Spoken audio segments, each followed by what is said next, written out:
క్రీస్తునందు దేవుని ప్రియులారా,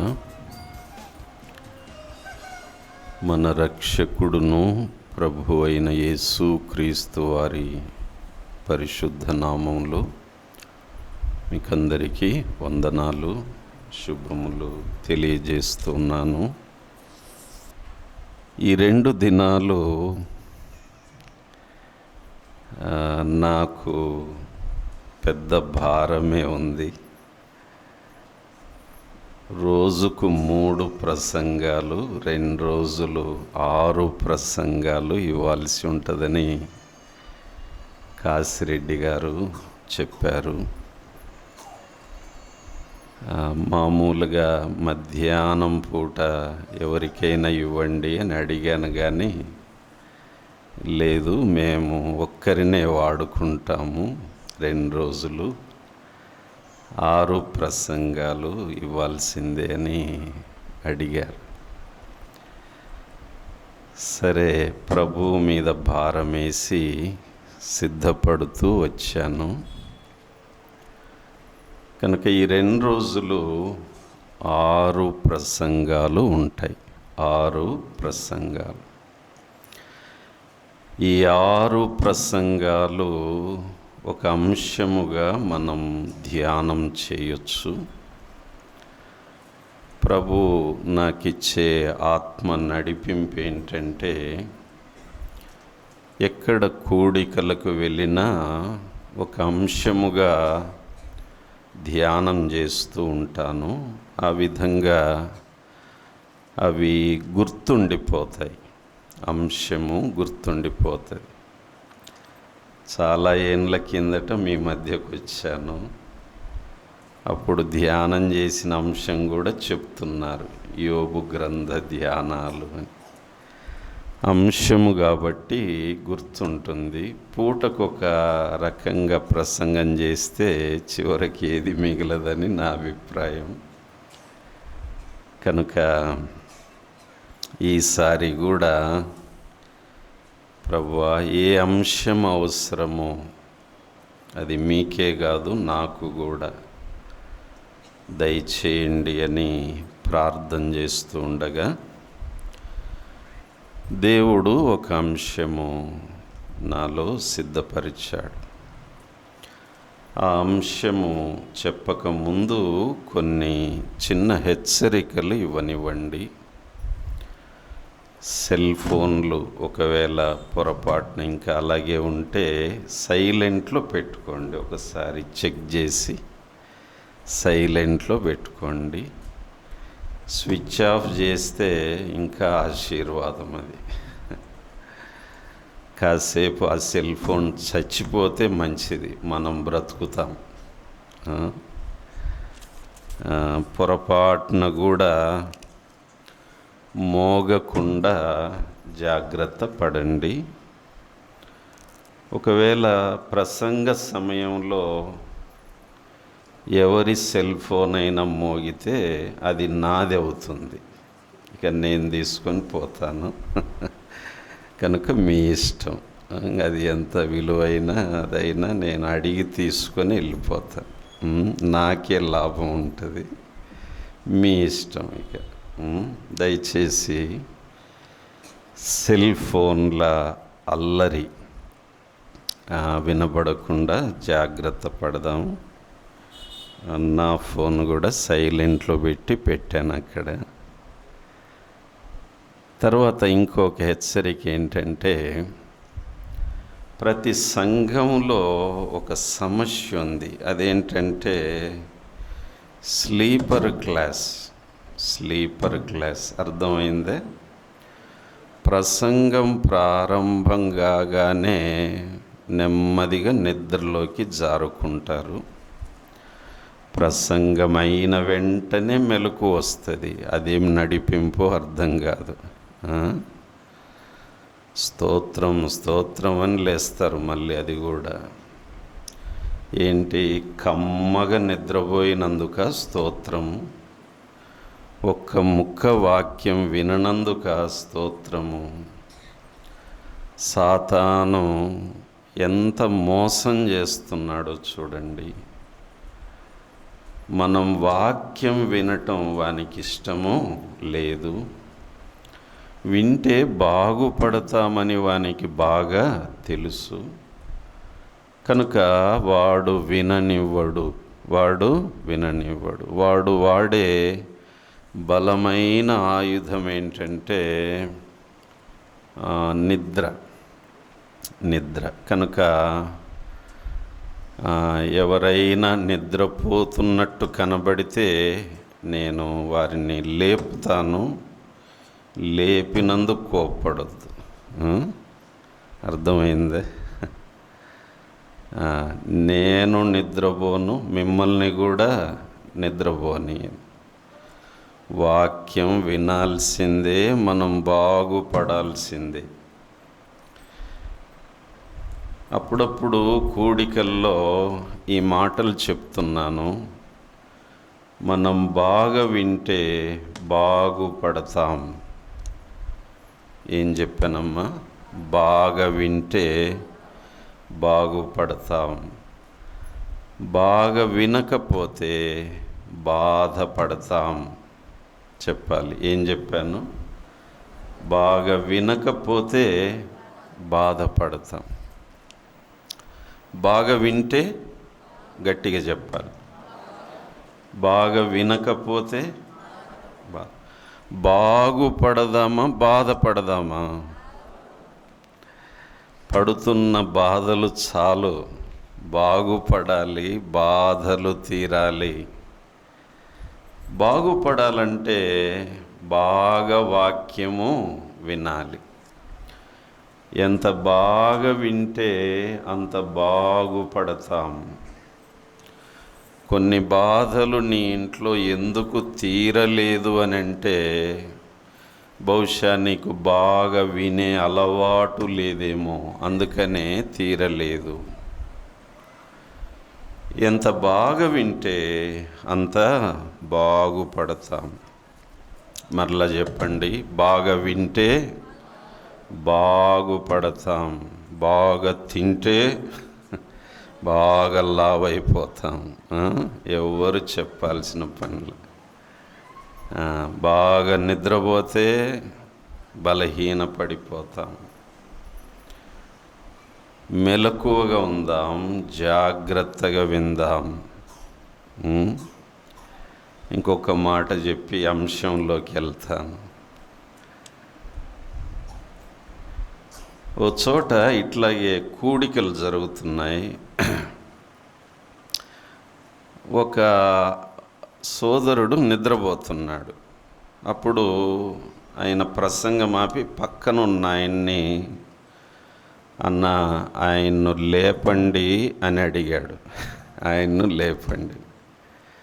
అప్పుడు ఈ సోదరుడు ఏమన్నాడంటే, పో సార్, నిద్రపుచ్చేది నువ్వు, లేపేది మేమా అని అన్నారు. అంటే నువ్వు ప్రసంగం చేస్తే నిద్ర వస్తుంది, అది నీ తప్పు.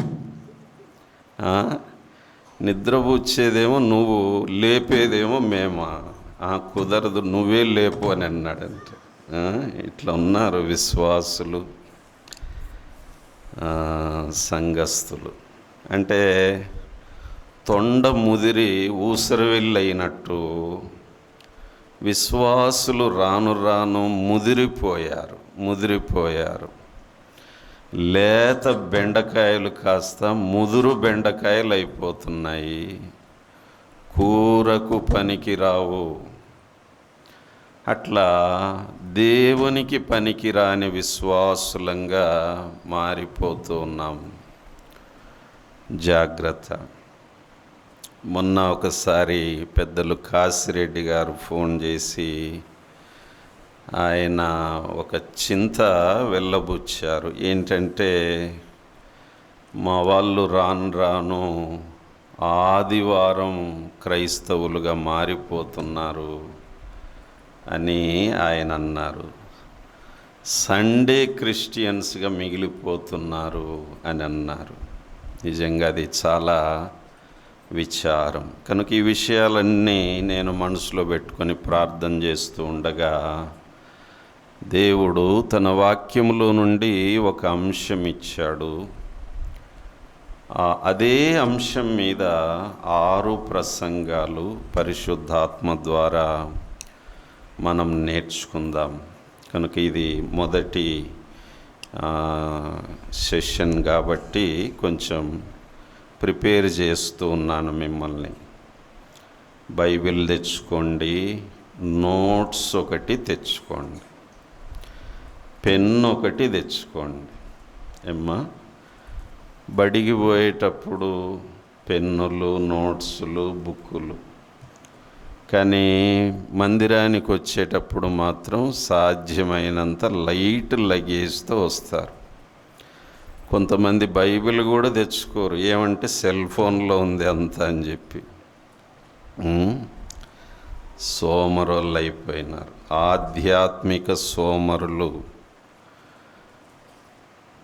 ఈ 6 ప్రసంగాలు కొంచెం వింటూ రాసుకుంటూ ఉంటే అవి గుర్తుండిపోతాయి.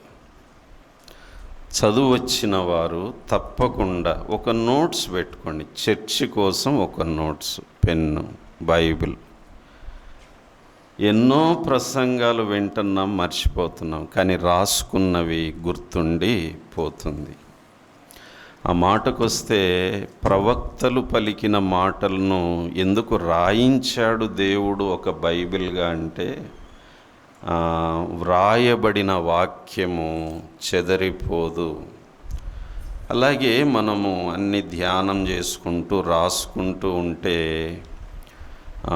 అవి చాలా ఉపయోగపడతాయి. కనుక మీలో చాలామంది దగ్గర నోట్స్ లేదు, పెన్ను లేదు, బైబిల్ ఒకటి ఉంది. దయచేసి నెక్స్ట్ సెషన్కి, 2వ ప్రసంగానికల్లా నోట్సులు ఉండాలి. ఎవరైనా ఒకరు వెళ్ళి ఒక 100 నోట్సులైనా కొనుక్కొని రెండన్నా, 100 పేజీలు, 200 పేజీలు, ఒక 200 పేజీలు, 100 పేజీలు. ఎందుకంటే రాసుకోవడం మంచిది. నేను అది రక్షణ పొందినప్పటి నుంచి అలవాటు చేసుకున్నాను కనుకనే ఎంతో మేలు పొందాను. మహాభక్తుల సందేశాలు విన్నాను, రాసుకున్నాను. నా జీవితానికి అవి ఎంతో ఉపయోగపడినాయి. 35 ఏండ్లుగా నోట్స్ రాస్తున్నాను. నా ఇంటి నిండా నోట్స్లే కనపడతాయి ఎక్కువ. సర్దుకోవడానికి స్థలం చాలట్లేదు. వాక్యమే మన ఆస్తి, ఇదే మన ఆస్తి. చక్కటి పాట పాడుకున్నాం కదా, వెండి బంగారముల కంటే విలువైనది దేవుని వాక్యం. ఎంత విలువిస్తే మనకంత విలువ పెరుగుతుంది, బాగుపడతాం. కనుక ఈ హెచ్చరికలు ఈ 2 రోజులకు సరిపడా ముందుగానే ఇస్తున్నాను.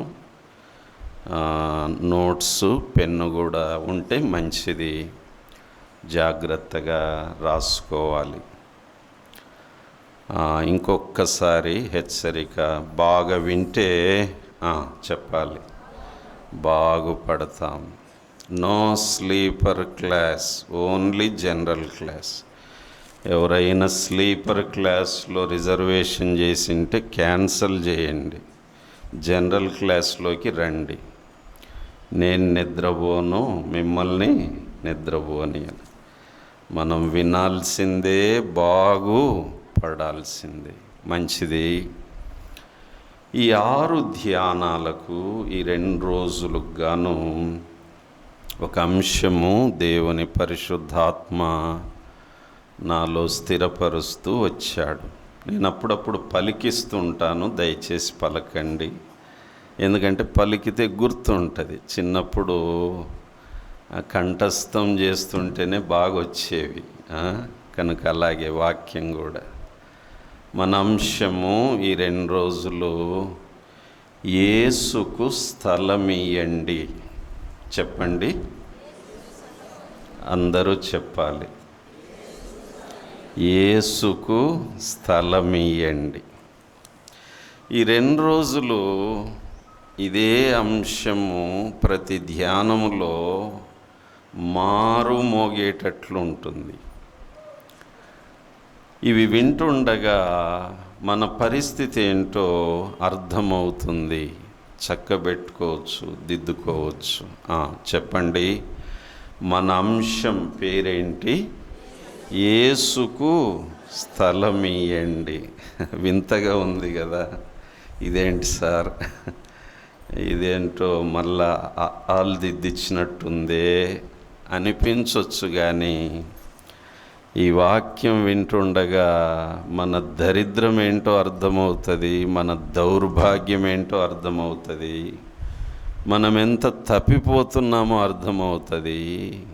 దిద్దుబాటుకు మంచి అవకాశం దొరుకుతుంది. మరలా చెప్పండి, మన అంశం ఏంటి? యేసుకు స్థలమియ్యండి. యేసుకు స్థలమియ్యండి. అందులో భాగంగా ఇది అంశం, ఇది సబ్జెక్ట్ అన్నమాట. అందులో ఫస్ట్ లెసన్. ఇవి రాసుకుంటేనే అర్థమవుతుంది. ఏం పాప ఎదురు కూర్చున్నారు? ఈ పూట క్షమిస్తున్నాను, రెండో పూటకు నోట్స్ ఉండాలి, పెన్ ఉండాలి. సోమరులు అయిపోయినారు. ఒక ఆయన ప్రసంగం ప్రారంభిస్తూ ఇలా అన్నాడు, సోమరి మండలారా అని అన్నాడు. మామూలు ఏమనాలి చెప్పండి? సోదరి మండలారా అనవలసింది. అలాంటి వాళ్ళని చూసి అంటున్నాడు, సోమరి మనులారా. మీరేంటో మీరే చెప్పాలి. కనుక దయచేసి చదువు వచ్చిన బిడ్డలు, పెద్దలు కానీ చిన్నలు కానీ నోట్స్ తెచ్చుకోండి. లేదంటే ఒకరిని పంపించి తర్వాత కొనించండి అన్న. మా వాళ్ళు సోమరులు ఎక్కువ ఉన్నారు. పెన్ను, నోట్స్ రాసుకోండి. మన అంశం ఏంటి చెప్పండి? యేసుకు స్థలమియ్యండి. అందులో మొదటి పాఠం పేరు. ఇది ప్రతి పాఠాన్ని వరుసగా వింటూ ఉంటేనే అంత అర్థమవుతుంది. కనుక దయచేసి ప్రతి పూట రండి. వాక్యం కంటే ముఖ్యమైనది మనకేది లేదు. మిగిలిన పనులు సర్దుబాటు చేసుకోండి. కనుక ఈ లైన్ మిస్ కాకుండా, ఏ ప్రసంగం మిస్ కాకుండా దయచేసి అందరూ పాలు పొందాలి. ఇంకా మన ప్రియులు ఎవరైనా రాలేకపోయింటే వారిని కూడా తోడుకొని రమ్మని మనవి చేస్తూ ఉన్నాను. ఈ 2 రోజులు ఈ అంశంలో మునిగి తేలుదాం. తడిసిపోదాం, తడిసి ముద్దవుదాం, మన హృదయం నిండా నింపుకుందాం. మన అంశము యేసుకు స్థలమియ్యండి. అందులో మొదటి పాఠం పేరు యేసుకు మన హృదయం ఇవ్వాలి. చెప్పండి, యేసుకు మన హృదయము ఇవ్వాలి. మరలా చెప్పండి, మొదటి పాఠం యేసుకు మన హృదయం ఇవ్వాలి. ఒకరు మైక్ తీసుకొని అప్పుడప్పుడు నాకు వాక్యం చదివే విషయంలో సహాయం చేయొచ్చు. మైక్ తీసుకొని అప్పుడప్పుడు సహాయం చేయొచ్చు.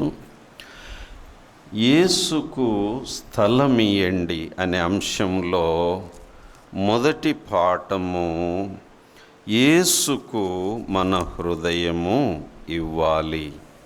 అందుకు సహాయంగా సామెతలు గ్రంథము 23వ అధ్యాయము 26వ వచనము. సామెతలు 23:26 మైక్లో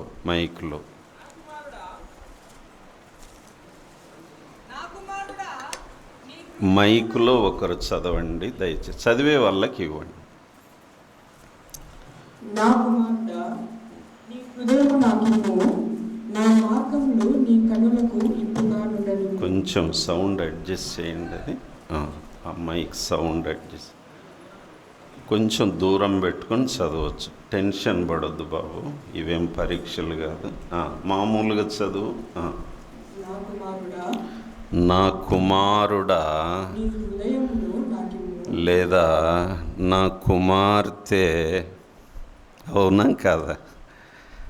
మీరేం చదువుకోవాలమ్మా? మేమేం చదువుకోవచ్చు? నా కుమారుడా, నీ హృదయము నాకిమ్ము. స్త్రీలు ఏమని చదువుకోవచ్చు? నా కుమార్తె, నీ హృదయము నాకిమ్ము. చిన్న ప్రార్థన చేసుకుందాం, 1 గంట సేపు, 12కు ముగించుకుందాం. మళ్ళీ 2 గంటలకు అన్నారు. టైం ఫాలో అవుతుంటాను నేను, నా టైంలో అన్నీ పూర్తి చేసుకుంటాను. నేనే వాచ్ చూసుకుంటూ చెప్తాను, మీరేం శ్రమ పడొద్దు. వాక్యం మీద బాగా నిఘా పెడదాం. చిన్న ప్రార్థన. పరిశుద్ధుడైన తండ్రి, వందనాలు. మంటి పురుగును మరుగు చేసి మరుగయ్యున్న విషయాలు బయలుపరిచి మాతో మాట్లాడండి. యేసుకు స్థలం ఇయ్యండి అనే అంశం ఇచ్చావు. ఈ 2 దినాలు ఈ అంశంలో మునిగి తేలటానికి సాయం చేయండి. మా బ్రతుకులను ఉతికి ఆరేయండి, చక్కబెట్టండి, శుభ్రపరచండి, శుద్ధి చేయండి. ప్రభువా, గంజి స్త్రీ పెట్టినట్టుగా మా హృదయాన్ని నీవే చక్కబెట్టుమని, సాతానును బంధించుమని, నిద్రమత్తాత్మను తొలగించుమని, చురుగ్గా వినే భాగ్యం ఇమ్మని, ప్రభువా నోటికి మాటలు అందించుమని, యేసు పరిశుద్ధ నామమున స్తుతించి వేడుచున్నాము తండ్రి. ఆమేన్. సృష్టికర్త అయిన దేవునికి ఏమీ కొదవలేదు, ఏమీ తక్కువ లేదు. ఆయనకు ఎవడైనా ఏమైనా ఇవ్వగలిగింది ఏమీ లేదు. ఎందుకంటే అన్నీ ఆయనవే, అంతా ఆయనదే. నేను నాది, నాకు, నాకే అని చెప్పి చెల్లించుకోగలిగిన వాడు ఈ విశాల విశ్వములో దేవదేవుడొక్కడే. ఆయనకేదో లేనట్టు ఎవడైనా వచ్చి ఇదిగో ఇది నువ్వు తీసుకో, నీకు లేదు కదా అని అనలేడు. సమస్తము ఆయనవి.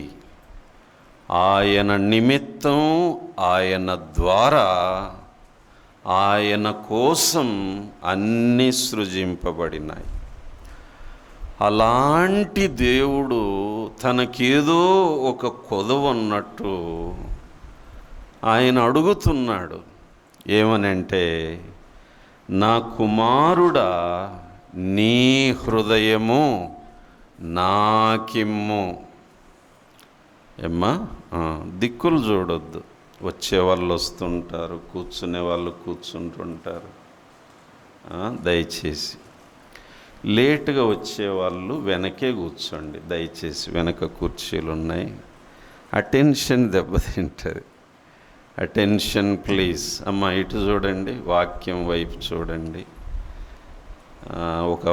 ఒక సంగతి గుర్తొస్తుంది. ఒక సభలో ఆర్ఆర్కే మూర్తి గారు ఆయన వాక్యం చెప్తుంటే అటు ఇటు చూస్తుంటే ఆయన ప్రసంగం మధ్యలో ఈ మాట అన్నాడు, దిక్కులు చూసేవాడు దిక్కుమాలినోడు అని అన్నాడు. అనేసరికి అందరూ స్ట్రైట్ అయిపోయినారు. కనుక ఇదొక దిక్కుమాలిన స్వభావం. దిక్కులు చూసుకుంటా, అది వాళ్ళని గిల్లుకుంటా, గిచ్చుకుంటా, మా పల్లెటూరు సంఘాల్లో మధ్యలో పేర్లు చూసుకుంటా, చెప్పకూడదులేండి ఇవన్నీ, నాకు అలవాటే. కనుక అందరినీ సవరించుకొని వాక్యం చెప్తూ ఉంటాను. ఓపిక ఉందిలేండి. వినే ఓపిక మీకు ఉండాలి, వినే శ్రద్ధ మీకు ఉండాలి. దిక్కులు చూడొద్దు. దిక్కులు చూసే వాళ్ళని ఏమంటారు చెప్పాలి. కొంచెం సిగ్గు రావాలి మనకు అప్పుడప్పుడు. ఏమంటారు? దిక్కుమాలినోళ్ళు.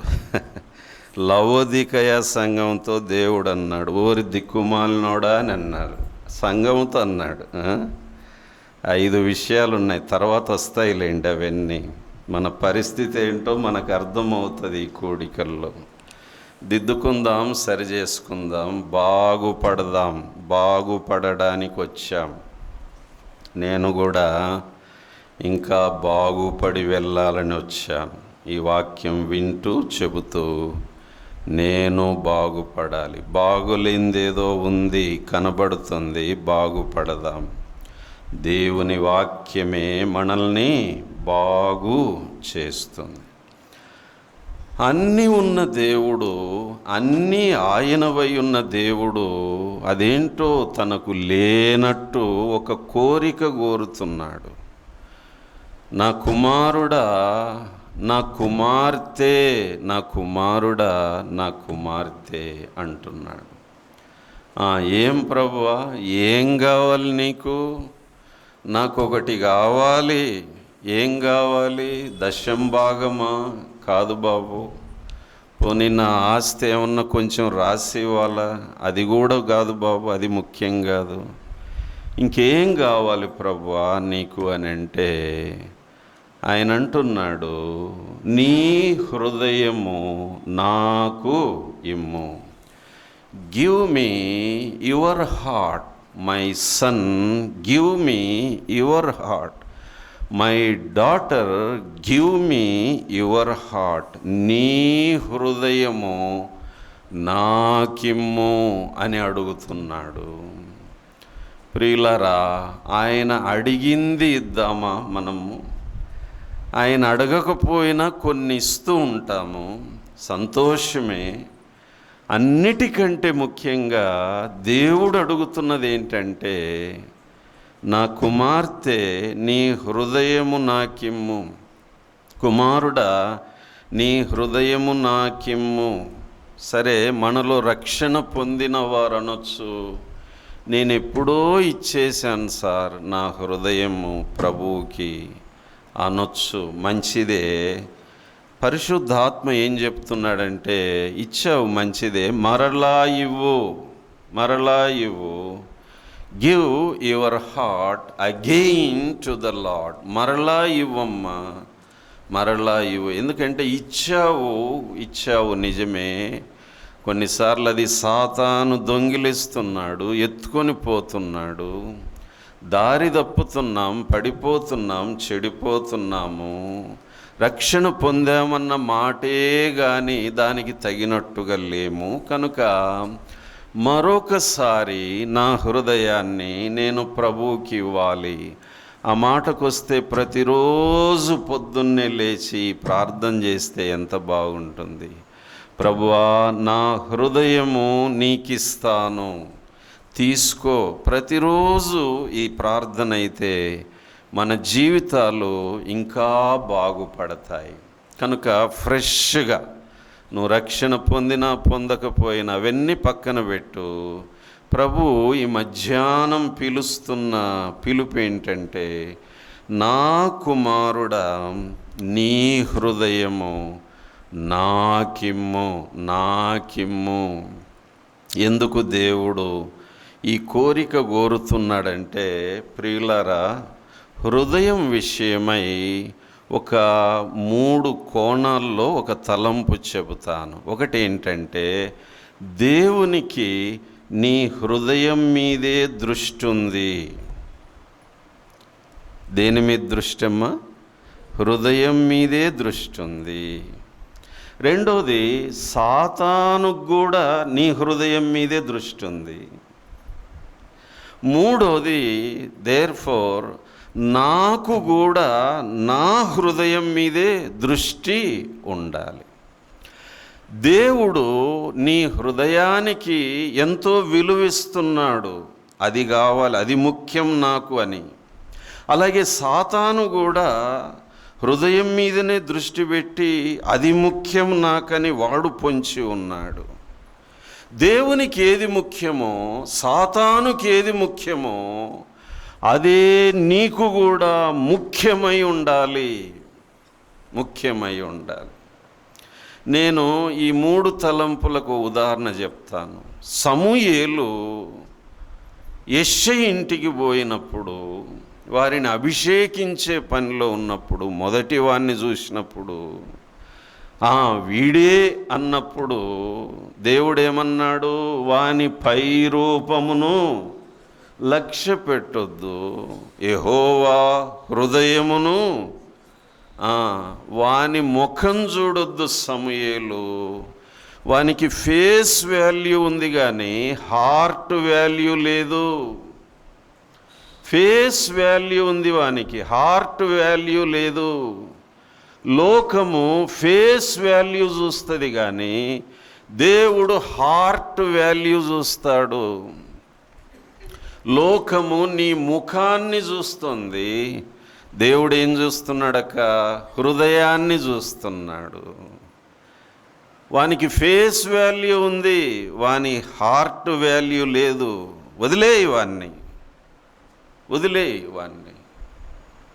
సరే, 2వ వాడు, 3వ వాడు, 4, 5, 6, 7 అన్నదమ్ములను చూస్తే వాళ్ళందరికీ ఫేస్ వాల్యూ ఉంది కానీ ఆ 7 ఒక్కనికి హార్ట్ వాల్యూ లేదు. సమూయేలునే పల్టీలు కొట్టించారు ఈ 7 కుర్రాళ్ళు. ఒకవేళ సమూయేలుకు కారు ఉండింటే సమూయేలు కారు యెష్షయి ఇంటి దగ్గర 7 పల్టీలు కొట్టింది. ఎన్ని పల్టీలమ్మా? 7 పల్టీలు కొట్టి లేచి నిలబడింది. సమూయేలు తాత షాక్ అయిపోయినాడు. అప్పుడు అన్ని దులుపుకొని మొత్తానికి బ్రతికి బయటపడినాడు. యెష్షయి, అయ్యగారు ఎంతమంది నీకు పిల్లలు? 7 ఇంకెవరన్నా ఉన్నారా బాబు? నేనేమన్నా అడ్రస్ పొరపాటున తెలుసుకోకుండా వచ్చానా అంటే, ఉన్నాడు సార్, వాడు కడసారి వాడు. ఓహో, వాణ్ణి పిలవనంపించు, వాడు వచ్చే వరకు వేచి ఉందామన్నా. దావీదు వచ్చాడు, నిలబడ్డాడు. దేవుడు అంటున్నాడు, ఇదిగో వీనికి హార్ట్ వాల్యూ ఉంది, వీని హృదయం నేను చూశాను, వీడు నా హృదయానుసారుడైన మనుష్యుడు. నిజానికి ముఖ రూపానికి కూడా దావీదు అందగాడు, సుందరుడు, చక్కటి నేత్రాలున్నాయి, ఎర్రటివాడు. అయినప్పటికీ అంతకంటే అతని హృదయం అందమైనది. His heart was more beautiful than his face. అమలారా, ముఖ సౌందర్యము శాశ్వతమా లేక హృదయ సౌందర్యము శాశ్వతమా? మీరే చెప్పాలి. ఏమ్మా, 30 ఏండ్లు వస్తే ముఖం మడతలు పడుతున్నాయి. ఇది శాశ్వతం కాదు. ముఖ సౌందర్యం వాడిపోతుంది. దాని మీద ఎక్కువ దృష్టి పెట్టొద్దు. అందము మోసకరము, సౌందర్యము వ్యర్థము. దాని మీద దృష్టి వద్దమ్మా, వద్దు. హృదయం మీద దృష్టి పెడదాం. అది శాశ్వత సౌందర్యము గల హృదయంగా మారుతుంది. బ్రతికినంత కాలం, ఆఖరి శ్వాస వరకు ఆత్మీయ సౌందర్యం నీలో ఉంటుంది. ఫేస్ వాల్యూ పెంచుకోవద్దు కానీ హార్ట్ వాల్యూ పెంచుకుందాం.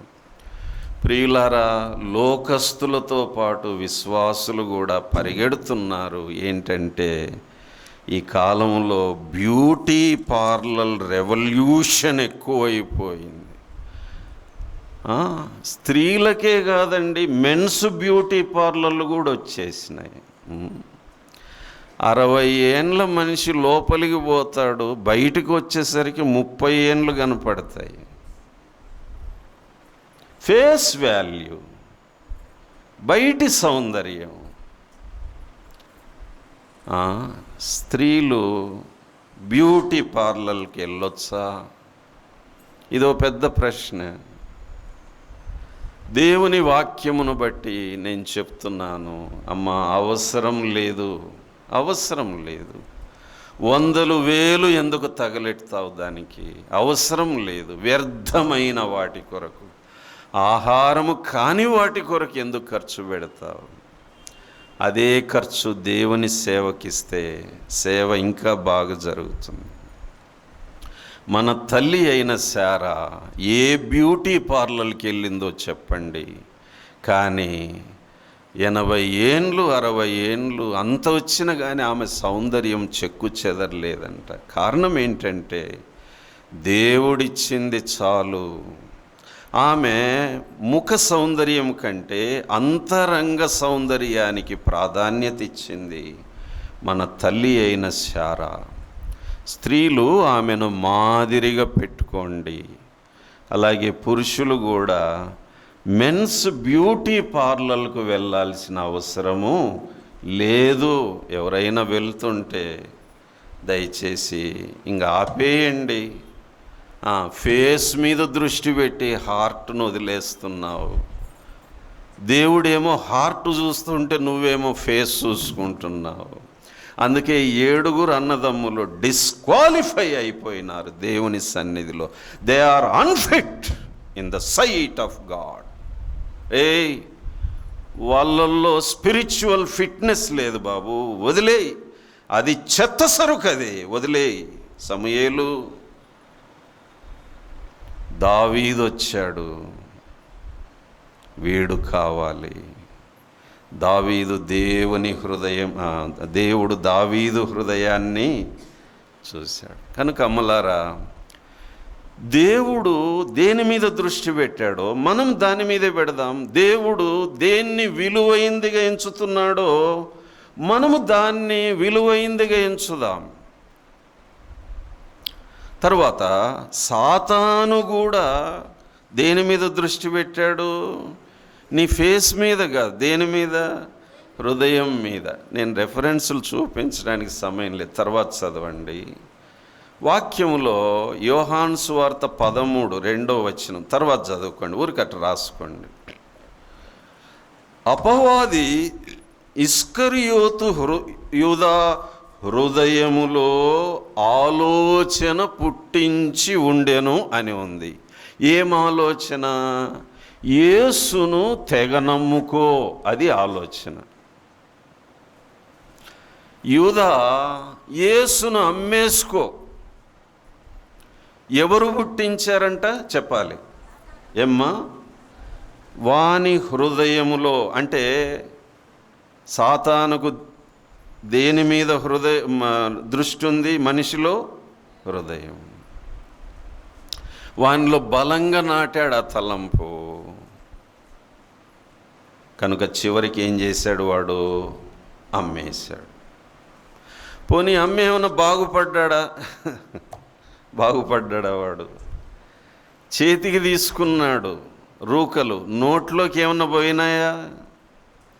పెద్దలు ఒక మాట అన్నారు, నోటికి చేతికి చాలా దూరం ఉంది అన్నారు. అదేంటండి, చెయ్యి ఇక్కడ ఉంది, నోరు ఇక్కడ ఉంది అంటే, లేదు, దాని మధ్యలో చాలా దూరం ఉంది. వీడు చేతికి తీసుకున్నాడు, నోట్లో పెట్టుకుందామనే లోపల ఎగిరిపోయినాయి, నోటికి అందలేదు. వీడు సంపాదించిన సొమ్ము. మనము ఒక పాట పాడుకుంటుంటాం, పాత పాట. స్తుతియు మహిమ ఘనత నీకే యుగయుగముల వరకు, ఎంతో నమ్మదగిన దేవ. ఓసారి పాట పాడుకుంటూ నేను ఇట్లా అనుకున్నాను, ఒకవేళ ఇస్కరియోతు యూదా ఈ పాట పాడింటే ఎట్లా పాడేవాడు అంటే నాకు ఈ తలంపు వచ్చింది. బాగా వినాలి. స్తుతియు మహిమ ఘనత నీకే యుగయుగముల వరకు, ఎంతో అమ్మదగిన దేవా. ఏంటన్నా ఏం చెప్పాను? అమ్మదగిన దేవా. వాడు వాడే విధానం అది. మనం ఏం పడుతున్నాం? నమ్మదగిన దేవా. నమ్మాను అన్నాడు, చివరకు అమ్ముకున్నాడు. వాడు అమ్ముకోవడానికి కారణం ఏంటంటే సాతాను వాని హృదయంలో. కనుక అమ్మలారా, మనం చాలా అలర్ట్ అవ్వాలి. దేవునికి హృదయం మీదే దృష్టి, సాతానుకు హృదయం మీదే దృష్టి. కనుక ఇప్పుడు నేనేమంటానంటే, హృదయము ఎవరికి దగ్గరుంటే వారి ప్రభావం కింద ఉంటుంది. అవునా కాదా? మరి మనము దేవునికి దగ్గరగా ఉన్నామనుకో, ఎవరి ఆలోచనలు వస్తుంటాయి హృదయంలో? సిగ్నల్ ఎవరిది పడుతుంటుంది? అలా కాకుండా సాతానుకు దగ్గర ఉన్నామనుకోండి, ఎవరి సిగ్నల్ వస్తుంటుంది? ఇప్పుడు చెప్పండి, ఇస్కరియోతు యూదా, అతనికి ఎవరి సిగ్నల్ పడుతుంది? ఎందుకని? వాడు ఎవరికి దగ్గరున్నాడు? ఇది చాలా లోతైన విశ్లేషణ, పరిశీలన చేసుకోవాలి మనము. నేనెవరికి దగ్గరున్నాను? లేదా ఇంకో ఈ విధంగా, నాకెవరు దగ్గరున్నారు? దేవుడు దగ్గరున్నాడా లేక సాతాను దగ్గరున్నా? అపవాది యూదాకు దగ్గరయ్యాడు. యూదా కూడా ఎవరికి దగ్గరయ్యాడు? ఏ సెల్ టవర్కు దగ్గర ఉంటే అదే సిగ్నల్ వస్తుంటుంది ఎక్కువగా. కనుక సాతాను సెల్ టవర్కు మనము కవరేజ్ ఏరియాలో లేకుండా జాగ్రత్త పడదాము.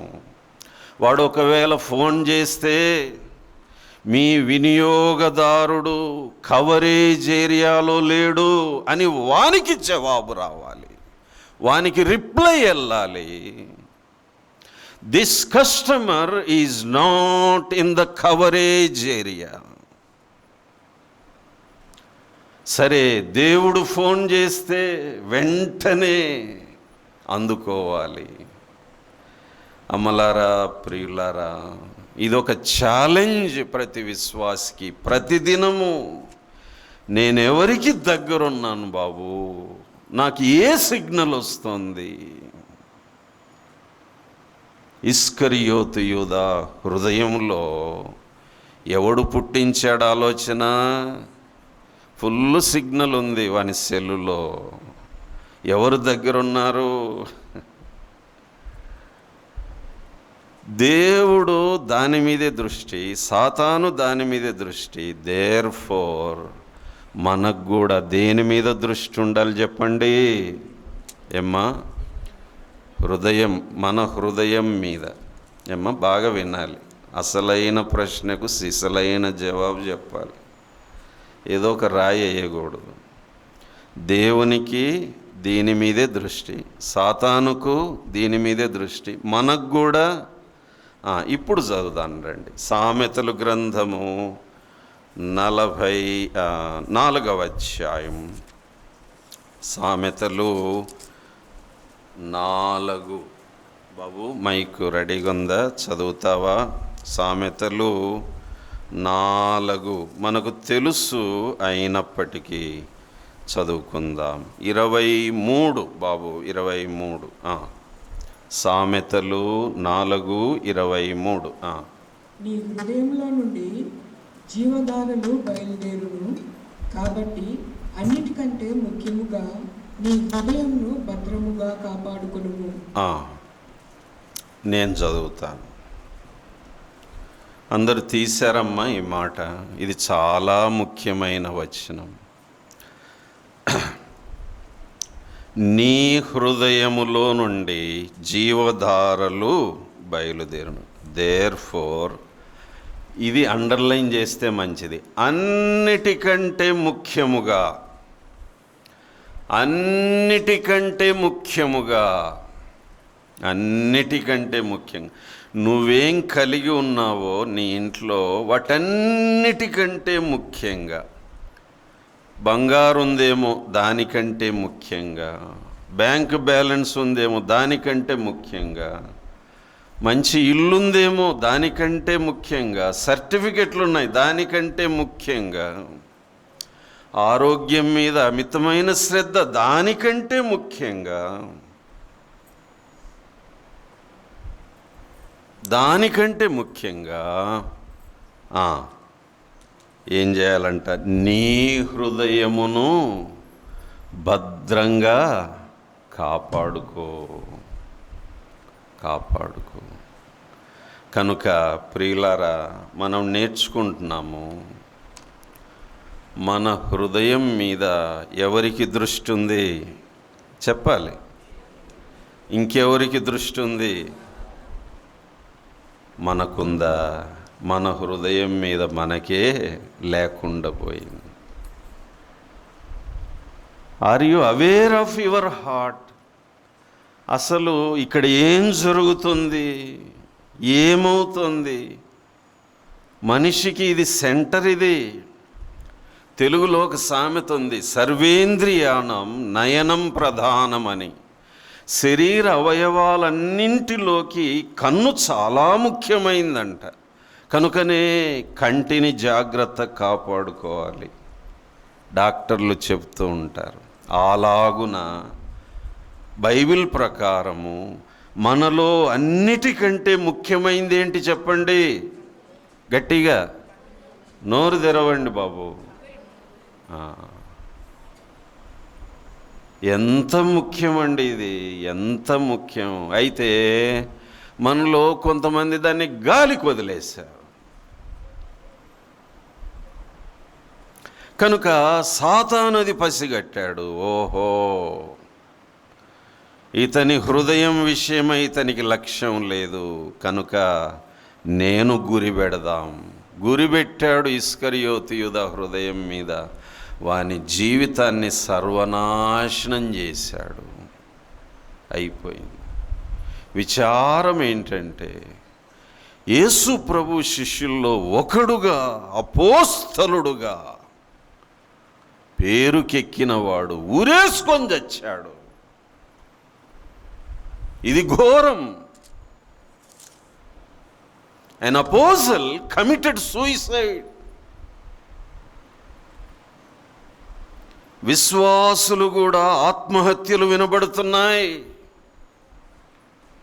ఎందుకు అంత దూరం పోయింది పరిస్థితి అంటే, నీ హృదయం మీద నీకు లక్ష్యం లేకుండా పోయింది.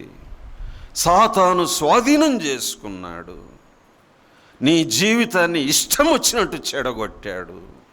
ఇక ఊపిరాడక ఏం చేయాలో తెలియక నువ్వు సతమతమవుతున్నప్పుడు వాడు ఒక ఆలోచన పెడతాడు, చావంతే, అదే పరిష్కారం.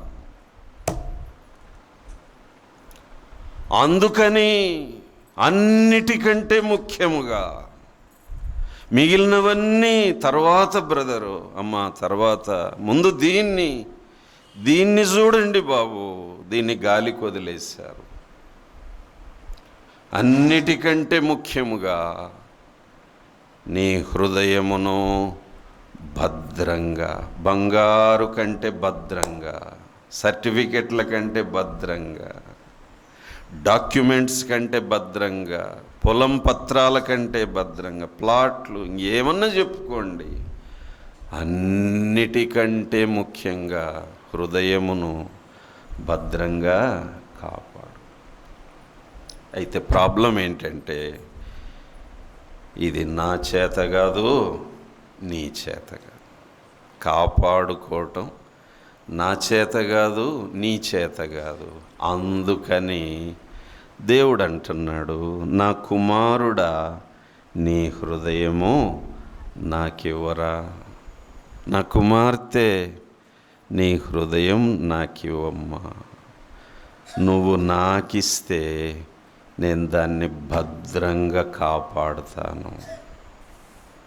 చూడండి, మనము ఏదైనా ఎక్స్ట్రా అమౌంట్ ఉందనుకోండి, ఇంట్లో పెట్టుకోవడానికి ఇష్టపడం. ఏం చేస్తాం? ఎక్కడికి పెడతాం చెప్పండి? బ్యాంకులో. అందులోనూ సేఫ్ డిపాజిట్ లాకర్స్ ఉన్నాయి. ఇంక అందులో పెడితే భద్రంగా ఉంటుంది, నిశ్చింతగా ఉంటాను, దొంగలు పడినా ఇబ్బంది లేదు ఇంట్లో అన్నట్టుగా ఉంటాం. మన ధనము, మన బంగారు బ్యాంకులో సేఫ్ డిపాజిట్ లాకర్లో భద్రంగా ఉంటుంది. మన హృదయాన్ని ఎక్కడ పెడితే భద్రంగా ఉంటుంది? మన దగ్గర పెట్టుకుంటే అది భద్రంగా ఉండదు, మన చేత కాదు, మనం దాన్ని కాపాడుకోలేము. కనుక సేఫ్ థింగ్ ఏంటంటే, దేవుడు అంటున్నాడు, అరే బాబు, అది నా లాకర్లో పెడతాను, భద్రంగా ఉంటుంది, సాతానుకు సిగ్నల్ రాదు, వాని ఆలోచన నీలో పుట్టదు, నెరవేరదు. దేర్ఫోర్ నాకివ్వు. ఏమ్మా, ప్రేమగల తండ్రి అడుగుతున్నాడు, my son give me your heart, my daughter give me your heart. నీ హృదయాన్ని నీ దగ్గరే పెట్టుకొని ఎంతో నష్టపోయినావమ్మా, సాతానుకు దగ్గరైనావు, వాని సిగ్నల్ ఎక్కువ పనిచేస్తుంది. వద్దు, ఇక చాలు, నాకు ఇవ్వవా అని అడుగుతున్నాడు. కనుక మనము ఎవరమో అది వదిలేయండి, ఫ్రెష్గా, ప్రభువా నా హృదయం నీకు ఇస్తున్నాను, ఫ్రెష్గా. సరే, ఇక్కడ ప్రశ్న ఏంటంటే, నేను ఆలోచించాను, అసలు ఈ హృదయం ఎలాంటి దాన్ని అడుగుతున్నాడు ఆయన ఇమ్మని. ఏమ్మా, అది ప్రశ్న. రండి, ఓ వచనం చదువుకుందాము. దేవుడు హృదయమును స్కానింగ్ చేస్తే వచ్చిన రిపోర్టు, అది కూడా ఎంఆర్ఐ చేస్తే వచ్చిన రిపోర్టు చూద్దామా? బైబిల్లో మంచి వైద్య శాస్త్రం ఉంది. ఒక డాక్టర్గా 35 ఏండ్లుగా బైబిల్ చదువుతున్నాను. నాకు అర్థమైన సత్యం ఏంటంటే, the Bible is the best medicine text book. Bible గ్రంథము ఉత్తమ వైద్య శాస్త్ర గ్రంథం. ఇది ఏమ్మా, ఎంత వైద్యం ఉందో దీంట్లో, ఎంత మేలుందో. అందుకే దీన్ని ధ్యానించేవాడు, చదివేవాడు ధన్యుడు. చదువనోడు దరిద్రుడు, రోగిష్టి, పాపిష్టి, ఏమైనా చెప్పుకోవచ్చు. చదువుదామా దయచేసి బాబు? ఆదికాండం 6వ అధ్యాయం 5వ వచనం. ఆదికాండం 6:5. ప్రతి మాట గమనించుదాము. అక్కడ మన హార్ట్ స్కానింగ్ రిపోర్ట్ ఉంది. ఎంఆర్ఐ తీస్తే వచ్చే రిపోర్టు, ఎకో తీస్తే వచ్చే రిపోర్టు, ఇంకేమైనా అనుకోండి రిపోర్ట్ అక్కడ చదవాలి. తాను భూమి మీద నరులను చేసినందుకు యెహోవా సంతాపము నుండి తన హృదయంలో నొచ్చుకొనెను. 6:5. నరుల చెడుతనము భూమి మీద గొప్పదని. ఆగండి, ఏం తనమంట? గట్టిగా. అందుకే బైబిల్ పట్టి చదవాలి, లైట్గా చదవద్దు, వేలు పెట్టి చదవాలి, న్యూస్ పేపర్ చదివినట్టు చదవద్దు. బాబు చెప్పు మరలా. నరుల. ఆగండి, మంచితనమా చెడుతనమా అక్కడ? ఏమ్మా గట్టిగా, ఎవరికి కనపడింది అది?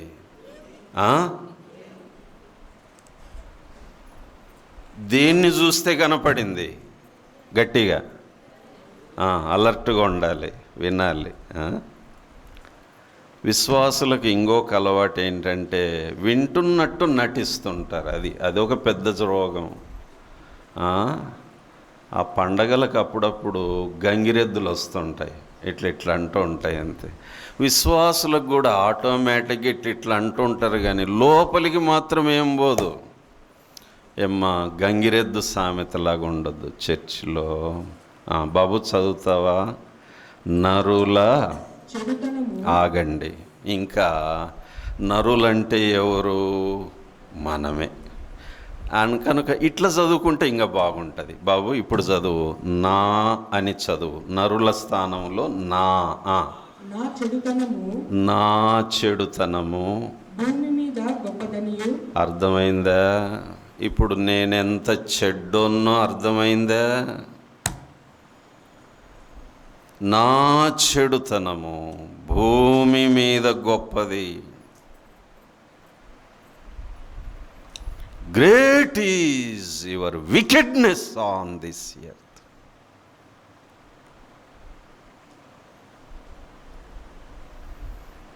ఒకసారి పేషెంట్లను చూస్తూ ఉన్నాను. ఒక యవ్వనస్తుడు నాతో అన్నమాట, సార్ ఇంతవరకు నీ అంత మంచివాణ్ణి చూడలేదు అన్నాడు. నేనన్నాను, నా అంత చెడ్డోడే లేడు అని అన్నాను. వాడు షాక్ అయిపోయాడు. ఏంటి సార్, నేను ఇట్లనుకున్నానే, నేను చెడ్డోని బాబు, మరి నాకు కనిపిస్తున్న మంచి ఏంటి అన్నాడు. అప్పుడు నేను చెప్పాను, ఈ చెడ్డోన్ని మంచిగా మార్చాడు ఒక ఆయన. ఎవరైనా? యేసు క్రీస్తు ప్రభు. అలాగా? ఎస్. స్వభావరీత్యా నేను చెడ్డవాణ్ణి, నా అంత చెడ్డోడు ఇంకెవరు లేరని నా నమ్మకం. ఈ వాక్యములో నాకు రిపోర్ట్ వచ్చింది. నా చెడుతనము భూమి మీద గొప్పది అనియు. చదువు నాన్న. నా హృదయం అని చదువు. నా హృదయము యొక్క తలంపులలోని ఊహ అంతయు ఎల్లప్పుడూ కేవలం చెడ్డది. How wicked we are, how bad we are. నేను మంచోన్ని, మోసం మోసం. నేను మంచిదాన్ని, మోసం మోసం. నిన్ను నువ్వే మోసం చేసుకుంటున్నావు. నా చెడుతనం భూమి మీద గొప్పదనియు, నా హృదయం యొక్క తలంపులలోని ఊహ అంతయు ఎల్లప్పుడూ కేవలము చెడ్డదని యెహోవా చూచి, ముఖం కాదు హృదయం చూసి. ఎవడికి కావాలి నీ ముఖం?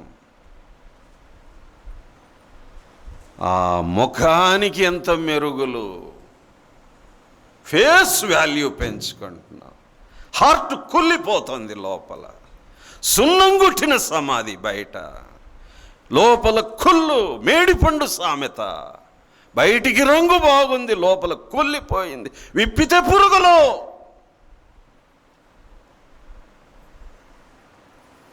పురుగులు పడి సస్తున్నారు మనుషులు, అయినా పట్టించుకోవట్లేదు హృదయాన్ని. నా హృదయము యొక్క, నా చెడుతనం భూమి మీద గొప్పదనియు, నా హృదయము యొక్క తలంపులలోని ఊహ అంతయు ఎల్లప్పుడూ కేవలము చెడ్డదని యెహోవా చూచి, తాను తన హృదయంలో నన్ను చేసినందుకు నొచ్చుకొనెను. వీణ్ణెందుకు తయారు చేశాను నేను? వీణ్ణెందుకు పుట్టించాను? ఈమెనెందుకు పుట్టించాను నేను? నన్ను చూసి దేవుడు మెచ్చుకోలేదు కానీ నొచ్చుకున్నాడు. మధ్యాహ్నం మన పరిస్థితి ఏంటి?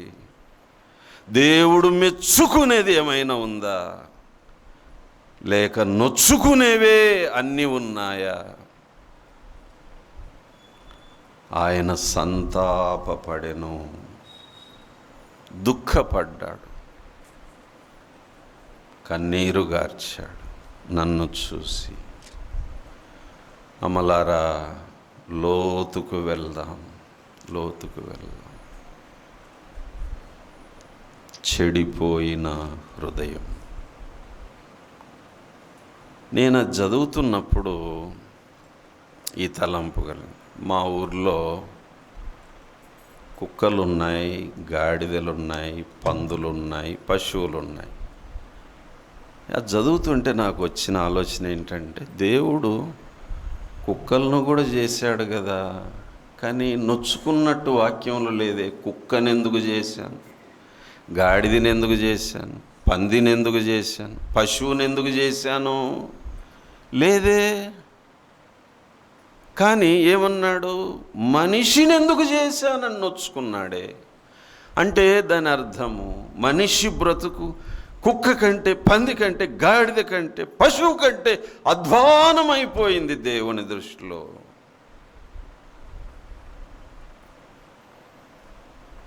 ఇది రిపోర్ట్, యథార్థంగా వచ్చిన report.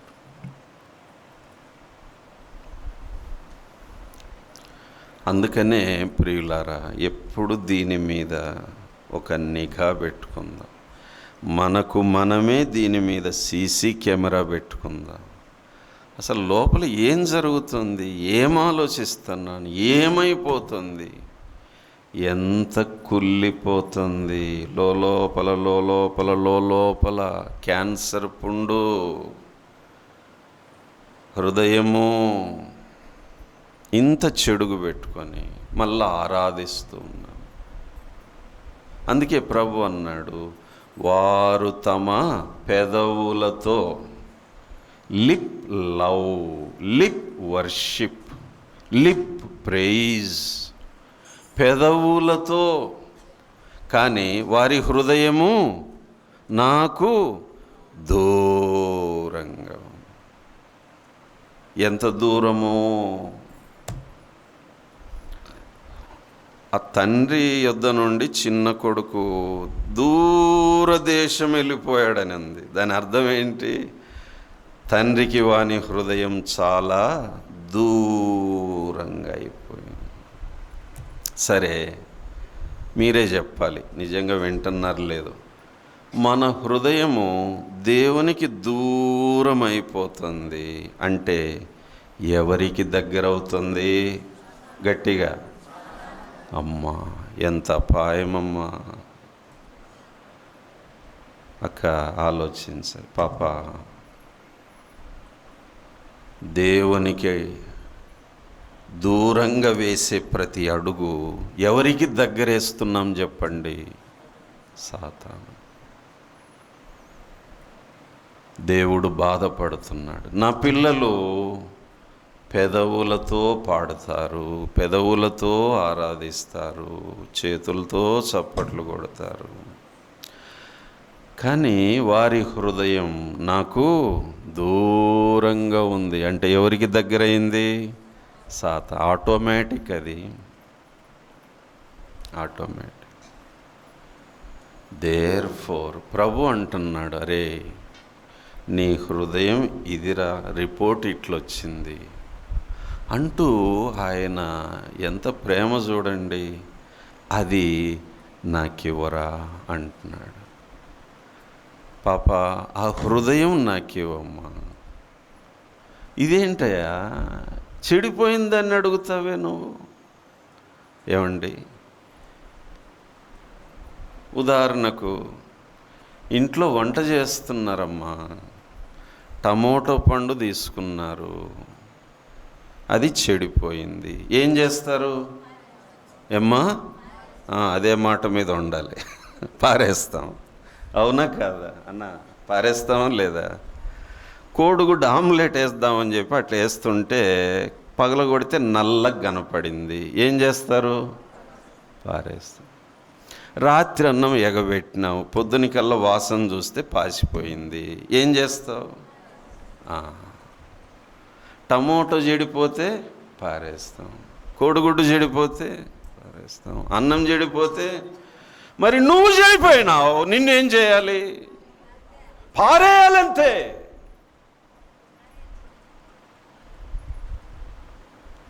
You must be thrown out అంతే.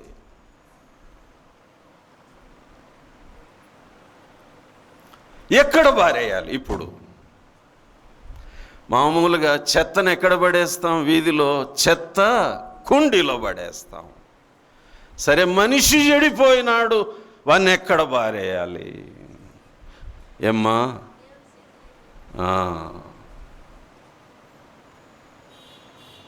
ఎక్కడ పారేయాలి? దేవునికి ఒక చెత్త కుండి ఉంది ఈ విశ్వంలో, దాని పేరు నరకం.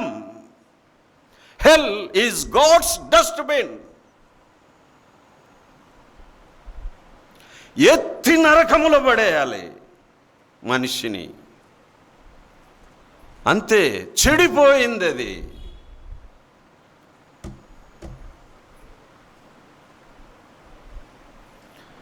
ఎందుకో ఇంకా పడేయలేదు.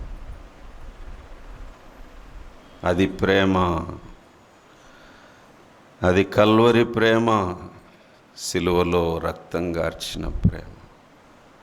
పడేయలేక ఇంకా భూమి మీద ఉంచాడు. అది మర్చిపోవద్దు, అది మర్చిపోవద్దు. చెడిపోయిన టమోటానే తట్టుకోలేవు నువ్వు, దేవుడు ఎట్ట తట్టుకోవాలి?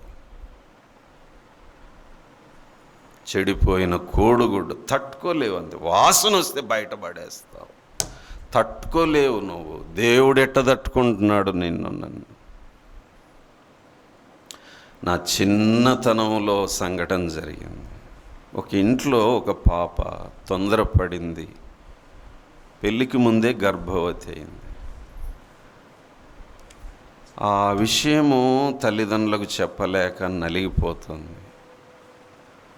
కానీ తప్పలేదు, 6 నెలలైంది, అట్లే దాచుకుంది బయటికి కనపడకుండా.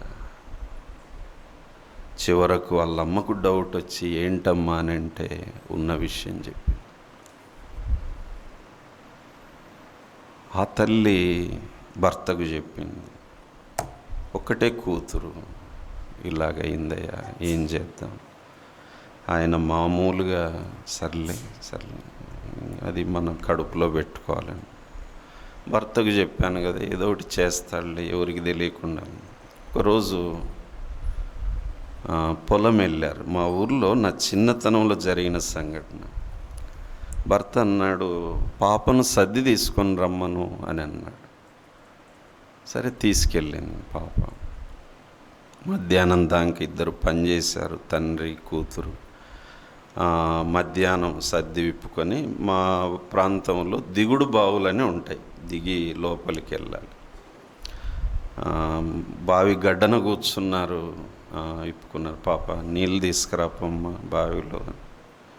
ఆ పాప బిందె తీసుకొని మెట్లు దిగి చివరి మెట్టు దానికి వెళ్ళి వంగి నీళ్ళు తీసుకుంటూ ఉండగా, ఈయన చప్పుడు కాకుండా మెట్లు దిగి వెనకాలెళ్ళి ఆ అమ్మాయి నీళ్లు తీసుకుంటుండగా వెనక నుంచి అట్లే బావిలోకి దోసేసాడు. పాపకి ఈత రాదు. అదే మెట్టు మీద నిలబడ్డాడు. పొలంలో ఎవరు లేరప్పుడు. పాప మునిగి తేలుతూ నాయనా నాయనా నాయనా అని ఏడుస్తుంది. ఆయన అట్లే నిలబడ్డాడు. అలా కాసేపటికి ఆ స్వరం ఆగిపోయింది. పాప చనిపోయిందని తెలిసి అక్కడి దాకా ఉండి పైకొచ్చి అన్నం తిని సాయంకాలం దాకా పని చేసుకుని నిదానంగా ఇంటికి వచ్చాడు. ఇప్పుడు భార్య చూసి, పాపేది అంటే, ఏమో తెలియదు, తొందరగా వెళ్ళిపోమ్మా అన్నాను, రాలేదా ఇంటికి అని అంటే, రాలేదే అని ఆయన మౌనంగా ఉండి ఇంట్లో కాళ్ళు ముఖం కడుక్కొని అట్లా పడుకున్నాడు. ఆమెకు డౌట్ వచ్చి వాళ్ళని వీళ్ళని అంతా కలిదిరి, ఆమెకి ఎందుకో డౌట్ వచ్చి పొలం బోండి ఒకసారి చూడండి వెళ్ళి ఆ రాత్రిపూట దిగుడు బావిలో టార్చ్ లేస్తే పాప శవమై తేలింది. ఈ విషయం భార్య విని వెంటనే భర్తను లేపి, ఎందుకు ఇట్లా చేశావు అని ఏడుస్తూ ఉంటే ఆయన అన్న మాట ఒకటే, అది చెడిపోయింది. చెడిపోయింది నా ఇంట్లో ఉండకూడదు. కన్న బిడ్డైనా అది చెడిపోయింది, నేను భరించలేను, సమాజానికి చెప్పుకోలేను. నేను చెడిపోయింది నా ఇంట్లో ఉండకూడదు. మనిషికే అంత రోషం ఉంటే, పాపాత్ముడైన మనిషికే పాపం గురించి అంత రోషం ఉంటే, పరిశుద్ధుడైన దేవునికి ఎంత రోషం ఉండాలి.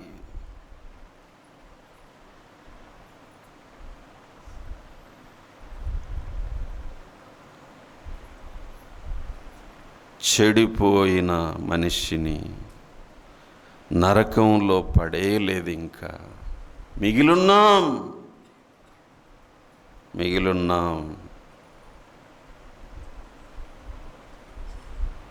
అయిపోయింది, సరిపోయింది, చెల్లిపోతుంది, మేనేజ్ చేయొచ్చు అనుకుంటుంది మానవ మోసకరమైన హృదయం. అమ్మా, డేంజర్ ఇది. దేవుడు మరొకసారి తడుతున్నాడు, ముడుతున్నాడు, మేలుకొలుపుతున్నాడు, అవకాశం ఇస్తున్నాడు. బాబు, నీ హృదయం నాకు ఇవ్వు. ఎట్లాంటి దాన్ని అడుగుతున్నావయ్యా? ఇది చెడిపోయింది, అది నాకు తెలుసు, అందుకే అడుగుతున్నాను. సరే, ఇస్తే ఏం చేస్తావు?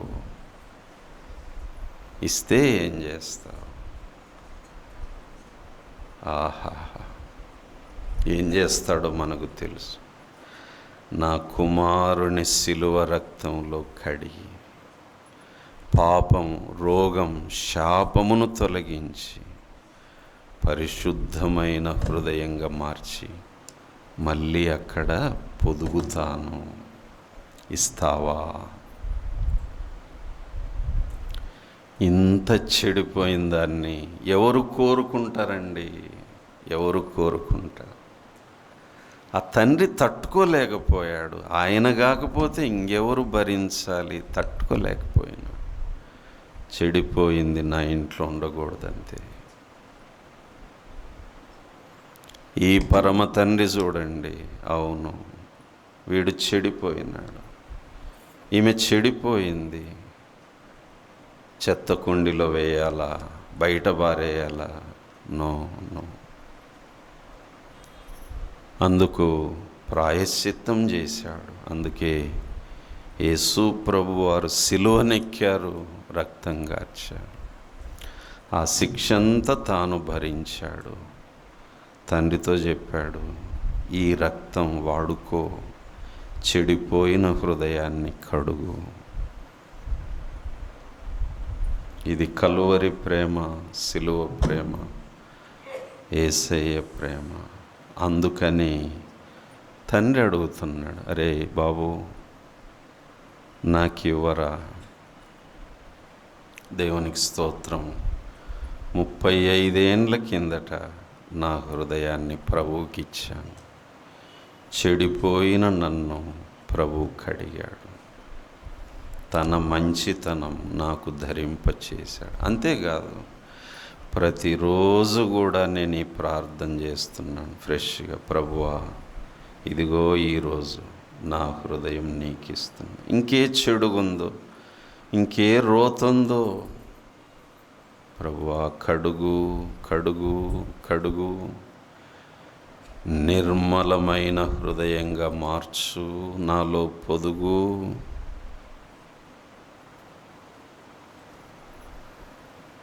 కనుకమ్మలారా, ప్రియులారా, పై భక్తి, ఆదివారం భక్తి, ఏదో రావటం, ఏదో పోవటం, లోకస్తులతో పాటు ఉరుకులాటలు అంతే. కానీ కూర్చుంటే లోపల కుళ్ళిపోతుంది. అది మరింత అపాయంగా మారకముందే ప్రభువా అడుగుతున్నాడు ఆయన, నా కుమారుడా, నీ హృదయము నాకివ్వు.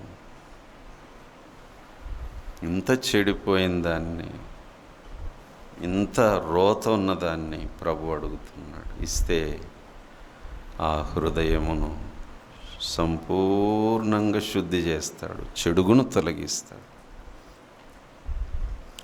నూతన హృదయంగా మారుస్తాడు, మాంసపు గుండెగా మారుస్తాడు, నూతన జీవితము ప్రసాదిస్తాడు. కనుక అమ్మలారా, ప్రియులారా, మన హృదయంలో చెడుగుకు స్థలం ఉంది కానీ దేవునికి లేకుండా పోతుంది. పాపానికి స్థలం ఉంది, దేవునికి లేకుండా పోతుంది.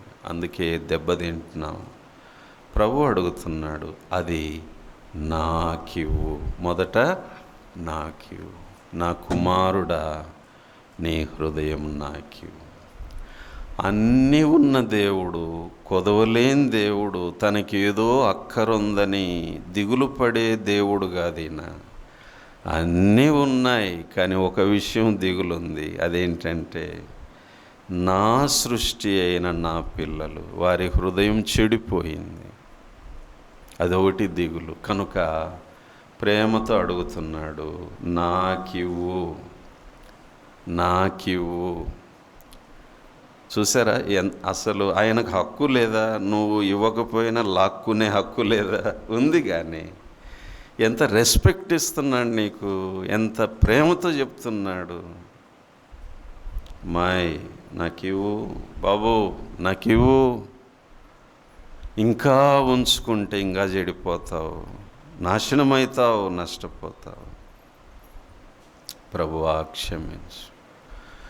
లోతుకు వెళ్దాం ప్రియులారా, విశ్లేషణ చేసుకుందాం.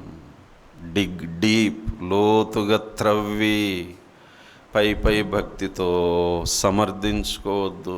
పర్వాలేదు, మేడిపండు సామెత, సున్నం కొట్టిన సమాధి, పర్వాలేదు, కానీ లోపల కుళ్ళిపోతుంది.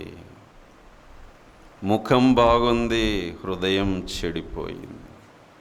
దేవుడు ఆ హృదయం చూసి అడుగుతున్నాడు, నా కుమారుడా, నా కుమార్తె, నీ హృదయము నాకిం.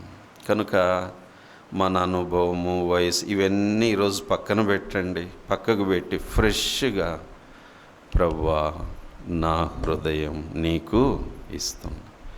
ఇంకే చెడుగుందో, ఎంతుందో ప్రభువా, నా ప్రభు శిలువ రక్తంతో కడిగి శుద్ధి చేసి నూతన హృదయంగా నాలో పొదుగు. నేను ప్రతిరోజు ఒక 3 మాటలు నేను దేవునితో ఇట్లా చెప్పుకుంటుంటాను పర్సనల్గా. ప్రభువా, నిర్దోష హృదయము, నిర్మలమైన మనస్సాక్షి, నిందారహితమైన ప్రవర్తన నాకు దయచేయి. మీ ప్రార్థనలో కూడా ఈ మాటలు వాడితే మంచిదేమో. మొదటిదేంటి చెప్పండి? నిర్దోషమైన హృదయము. రెండోది నిర్మలమైన మనస్సాక్షి. మూడోది నిందారహితమైన ప్రవర్తన. ఇది ఎప్పుడు సాధ్యం అంటే, మన హృదయం నిత్యము దేవుని చేతుల్లో పెడితే ఆయన కడిగి శుద్ధి చేస్తుంటాడు, భద్రంగా కాపాడుతూ ఉంటాడు, మనలో పొదుగుతాడు, నూతన హృదయంతో జీవించే భాగ్యము అనుదినము దయచేస్తాడు. మన అంశము యేసుకు స్థలమియండి. అందులో మొదటి పాఠము, యేసుకు మన హృదయము ఇవ్వాలి. ఇచ్చిన అనుభవంలో, శుద్ధి పొందిన అనుభవంలో, భద్రంగా కాపాడబడిన అనుభవంలో నిత్యము కొనసాగుదాం. దేవుడి మాటలు దీవించుగాక.